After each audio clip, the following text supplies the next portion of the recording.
हाँ भाई, जो कल टॉपिक पढ़ाया था उससे अगले आगे का टॉपिक है। देखो,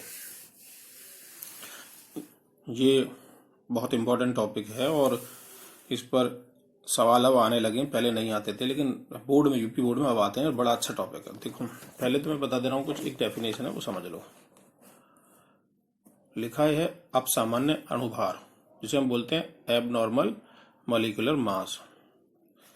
एबनॉर्मल से असामान्य अणुभार या अपसामान्य अणुभार बोलते हैं, एक ही बात है। अब इसे मतलब समझो, परिभाषा से समझो तुम जरा। वे यौगिक जो जलीय विलयन में आयनित हो जाते हैं, इस बात को तुम समझ लो जो मैं लाइन बोली है। वे यौगिक जो जलीय विलयन में आयनित हो जाते हैं अथवा संयोजित हो जाते हैं, संयोजित हो जाते हैं, ठीक है। देखो लिखा है। अब समझना यह है कि कोई भी ऐसी चीज जो जल में किसी विलायक में जाके आयनों में टूट जाए, या कोई भी ऐसी चीज किसी विलायक में जाके वो जुड़ जाए, संयोजित हो जाए, उनके लिए प्रायोगिक और सैद्धांतिक अणु संख्या गुणधर्म के मान में अंतर पाया जाता है, जिससे अज्ञात विलेय का अणुभार भी प्रायोगिक और सैद्धांतिक रूप में अलग अलग हो जाता है। इस प्रकार के अणुभार असामान्य अणुभार कहलाते हैं, यानी एबनॉर्मल मॉलिक्यूलर मास कहलाते हैं। अब इसे तुम समझो मैं क्या बोला हूं तुमसे। कोई भी चीज आयनित हो जाए, जैसे मान लो नमक है, पानी में जाने पर आयनित हो जाता है, उसके लिए जो भी हमारा अणु संख्या गुणधर्म है, एक दिन मैं पढ़ाया हूं अणु संख्या गुणधर्म।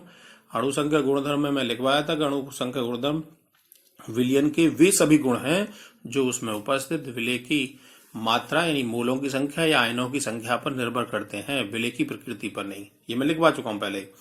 तो अणु संख्या गुणधर्म मैंने 4 बताए थे: क्वथनांक उन्नयन, हिमांक अवनमन, परासरण दाब और वाष्प दाब में अवनमन। ये 4 में तुम्हें बताया था। उन चारों की वैल्यू ऐसे पदार्थों के लिए जो जल में आयनित होते हैं, संयोजित होते हैं, के लिए बदल जाएगी।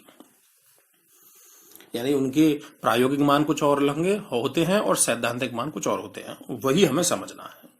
अब उनको हम कैलकुलेट कैसे करते हैं, उसके लिए एक छोटा सा टॉपिक है ये। पहले वॉन टॉप गुणांक, डेफिनेशन खूब मिलेगी आंसर पेपर में, 1 नंबर में आई हुई। वॉन टॉप ने एक फैक्टर दिया है जिसे वॉन टॉप फैक्टर या वॉन टॉप गुणांक कहते हैं, उसे आई से डिनोट करते हैं, स्मॉल आई मैंने बना दिया है। वॉन टॉप गुणांक का मतलब होता है ये रहा, अणु संख्या गुणधर्म के प्रायोगिक एवं सैद्धांतिक मान के अनुपात को वॉन टॉप गुणांक कहा जाता है। किसको?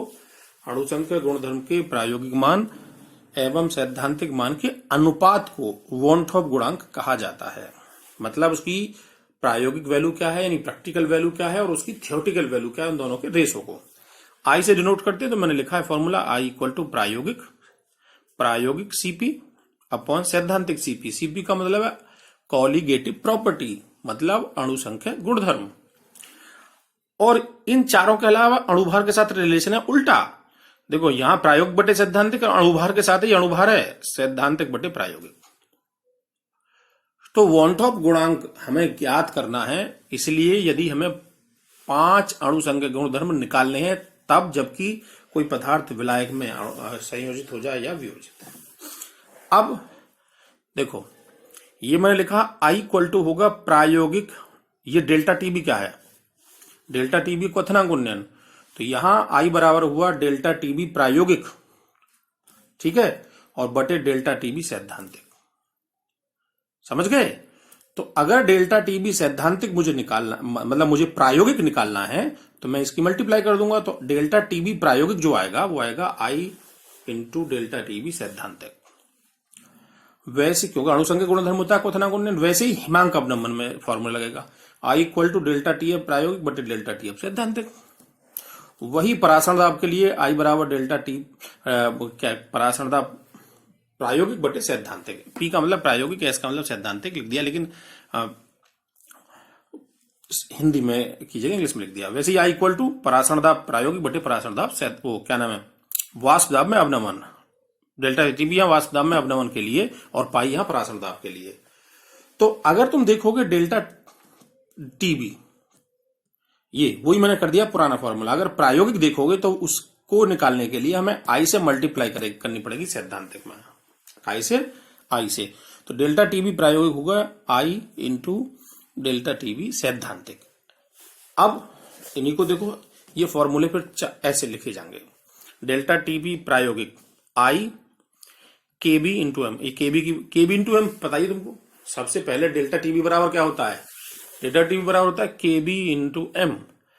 अब अगर मान लीजिए कोई पदार्थ, यही समझ लो ये सबसे इंपॉर्टेंट फैक्टर है कि यदि कोई पदार्थ विलयन में मतलब विलायक में जाने के बाद वियोजित हुआ या संयोजित यानी आयनों में टूटा या जुड़ा, तो उस पूरे में फिर हमें आई से गुणा करनी ही पड़ेगी, तभी जाके वो प्रायोगिक वैल्यू उसकी कैलकुलेट हो पाएगी। तो ये 4 फॉर्मूले बन जाते हैं, कौन से वाले, प्रायोगिक। यदि ऐसा पदार्थ आयनित या संयोजित होता है तब हमें आई से गुणा करनी ही पड़ेगी, तभी हमारा ये कैलकुलेशन होगा। अब हमें आई कैलकुलेट यानी वॉन्ट ऑफ फैक्टर को कैलकुलेट करना सीखना है, ठीक है। सवाल मैं समझाऊंगा तो ये और बेहतर समझ में आएगी। अब ध्यान ये रखना है कि आई के 3 मान होते हैं। वियोजन के लिए आई ग्रेटर देन हमेशा 1 होगी। ऐसे पदार्थों के लिए जो जलीय विलयन में आयनों में टूट जाते हैं या किसी विलायक में आयनों में टूट जाते हैं, वहां आई ग्रेटर देन 1 होती है हमेशा। वॉन्ट ऑफ फैक्टर का मान 1 से बड़ा होगा, यानी कोई ना कोई पॉजिटिव वैल्यू आएगी। संयोजन के लिए आई की वैल्यू लेस देन 1 आएगी। लेस देन 1 का मतलब है 1.2 नहीं 1/2 1/3 जो भी कुछ है फ्रैक्शन में वैल्यू आएगी, यानी 1 से छोटी आएगी। और सामान्य यौगिकों के लिए आई इक्वल टू 1 आता है। अब सामान्य यौगिक का क्या मतलब है, ऐसे यौगिक जो ना तो संयोजित होते हैं ना ही वियोजित होते हैं। अब देखो, हमने डेल्टा टीबी के न्यूमेरिकल निकाले, हमने डेल्टा टीएफ के निकाले, हमने प्रासरण दाब के निकाले, लेकिन कहीं भी वहां आई नहीं आया था अभी तक। आई की कहीं वैल्यू जरूरत नहीं पड़ी। क्यों नहीं पड़ी, कि जो भी पदार्थ रहे वो सामान्य थे, जैसे ग्लूकोज, यूरिया, सुक्रोज, ये पदार्थ हैं। और ये पदार्थ ऐसे पदार्थ हैं, कार्बनिक पदार्थ हैं, जल में घुल जाते हैं, ना तो आयनों में टूटते हैं ना ही संयोजित होते हैं। मैंने पुराने न्यूमेरिकलों में कहीं भी ऐसा नहीं लिखा नमक आया हो या क्या नाम है KCl आया हो, कोई भी आयनिक पदार्थ नहीं आया होगा जो जलीय विलयन में टूट जाता हो। अब आएंगे वो, तो इसीलिए वॉन्ट ऑफ फैक्टर की गुणा कर रही। वहां मैंने सिखाया नहीं, सिखाने को मैं उसी समय सिखा देता, लेकिन जो सब खिचड़ी पक जाती। तो आई की वैल्यू 3 हो गई। अगर कोई चीज आयनों में टूटती है तो आई की वैल्यू 1 से ज्यादा आएगी, अगर कोई जड़ जुड़ती है लेस देन 1 आएगी। और सामान्य यौगिकों के लिए आई इक्वल टू 1, उनमें 1 ही थी तो 1 हमने नहीं रखी, इसीलिए नहीं रखी क्योंकि सामान्य यौगिक थे वो।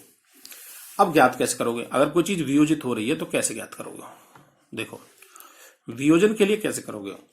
मान लो ये कोई पदार्थ है ए, तो ए उसकी हमने लिखा है AN। जैसे मान लो कोई फॉर्मूला होता है, जैसे मान लो H2 है, मैं एक जनरल फॉर्मूला बता रहा हूं, तो ऐसे ही मैंने इसे लिखा है AN।